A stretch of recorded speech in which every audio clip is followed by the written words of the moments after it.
Hello everyone, I am Dr. Priyanka Madia and I am reconsidering economic institutions and their impact on peace once again. Before moving further, I want to tell you today the major initiatives of United Nations, European Union and HWPL that aim at expanding peace. Economic institutions indeed play a crucial role in expansion of peace.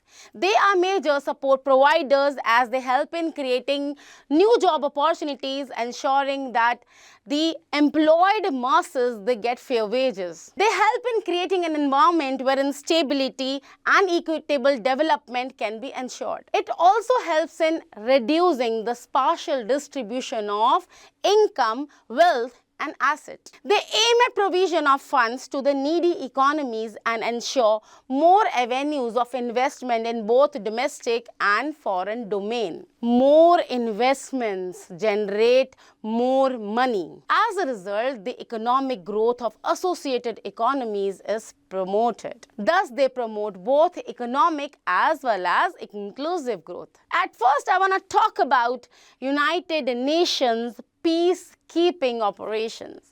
These peacekeeping operations and missions, they have played a vital role in ensuring the stabilized operations in conflict-prone and affected areas like South Sudan, Lebanon and Mali. These missions protect civilians and provide humanitarian aid and thus help in stabilizing the economies. Another UN initiative is UN Peace Building Fund. This fund is the one which provides support to the conflict-affected areas and supports by working on their infrastructures. Thus, these funds help in rebuilding infrastructure of conflict-affected economies. Third is UN.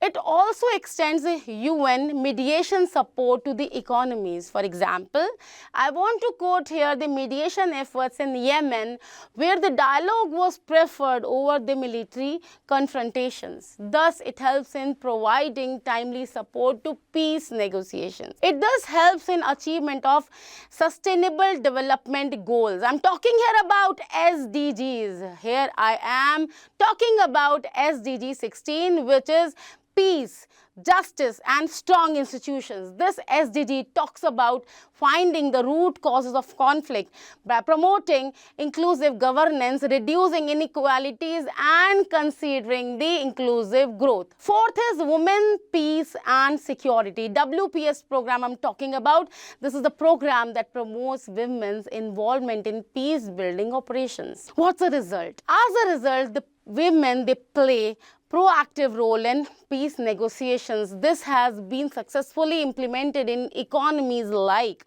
Iraq and Afghanistan. Fifth is UN Human Rights Council, UNHRC. I'm talking about this regulates and monitors human rights violations during conflicts. It also focuses attention on war crimes, considers their violation during wars and fixes up the accountability. European Union is the next one which I'm considering. The first initiative is European Peace Facility, EPF I'm talking about. This provides funds to the economies that are in crisis. It has immensely worked in places like Africa, Eastern Europe. Common Foreign and Security Policies, CFSP, it also helps the European Union in coordinating diplomatic and security efforts. These efforts ensure global security and stability for various economies. These efforts help in ensuring the peace and ensure global peace security. Global Peace Facility is also one of the initiatives of EU. It provides military assistance to regions which are conflict-prone or affected. Such regions include Africa, Middle East, etc. Now, EU-UN partnership is also one of the wonderful initiatives, and this is a major collaboration at global level. It addresses challenges like peacekeeping, human rights, and security. What next now? European Neighborhood Policy, ENP, helps in promoting stability and prosperity in neighboring economies. It aims to ensure the regional cooperation, regional affinity with no conflict policy. It also addresses and ensures crisis caused on account of migration. EU is also engaged in promoting student exchange programs. These are the programs that foster intercultural dialogue and conflict resolution. As a result, the generation of young peace builders across Europe and its neighbors, they have emerged, and they strongly believe that peacefulness is godliness. Now, Global Europe Peace Building Program targets conflict prevention. The program provides massive funds to support peace efforts in vulnerable and conflict-prone areas. EU Election Observation Mission is another initiative that monitors elections globally. It aims at ensuring transparency and reducing the risk of conflict from disputed electoral results. HWPL, Heavenly Culture, World Peace Restoration of Light, is also devoted massively towards towards peace, and it takes plethora of initiatives that aim at restoration of peace. For example, the Declaration of Peace and Cessation of War is HWPL's core initiatives. This focuses on promoting international law for cessation of war, fostering peace through legal frameworks. Moreover, HWPL also initiates and conducts and promotes peace education programs. Such global peace education programs empower young people to change their mindsets in a positive direction.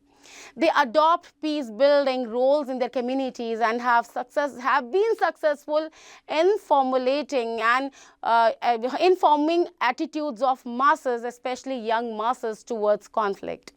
HWPL also facilitates dialogue between religious leaders worldwide to reduce the religious-based tensions, fostering mutual understanding and tolerance among the economies. Another initiative is World Alliance of Religions for Peace. This encourages religious leaders to promote peace across diverse faiths, directly impacting the regions with religious conflicts by fostering communication. In addition, HWPL also organizes global peace talks, conducts seminars, conferences, undertakes events to create awareness and promote a global culture that considers peace as a long-term reality.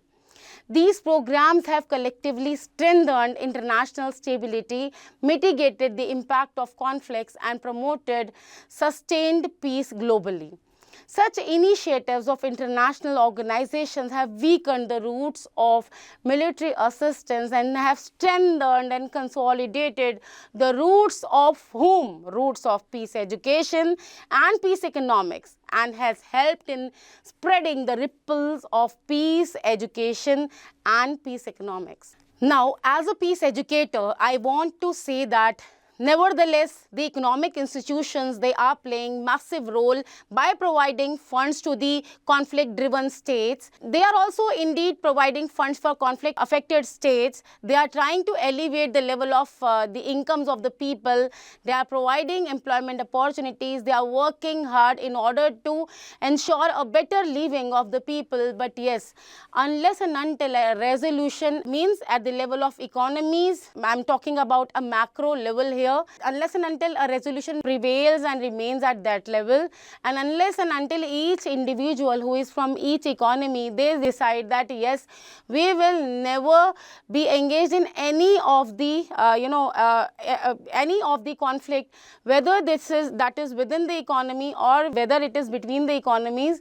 In case every person has a positive thinking that yes, they will be joining hands within their own economy as well as they will join hands with the other economies, and together they will flourish. So it is about generating a synergy effect wherein one economy will lead to will generate a strength for 11 economies. So here, as a peace educator, since I am promoting this module, I've talked at length about the role of economic institutions, how they are actually working. I've highlighted the role of World Bank, European Union, HWPL, United Nations, and EBRD. already. I've talked much about them, but now I want to say that these institutions would be successful only and only when the efforts are made at the level of economies. And why to have the conflicts, and why to have a war, and why at all these institutions, there is a need of intervention of these institutions, wherein they need to invest funds for the development of these economies. Why at all there is a need? Why can't we all together live in a peaceful manner? Why can't we all join hands? And why at all the wars are required? And let's all please understand that wars only lead to devastation of massive lives. It's not only that the soldiers are affected, it's not that the people who are on the war front, they are affected. It's just that the people who are associated with them, they are also adversely affected. So let's all forget about this concept of wars. There is nothing in that, and let's all join hands together so that the whatever efforts we are making for the making of all these arms and ammunitions. So let's rather than going in a destructive manner, let's all work productively, and let's all join hands so that all efforts are directed towards generation of incomes, wealth, and the efforts are made towards the reduction of spatial distribution of income, assets, and wealth. I'm here talking about both levels of growth here.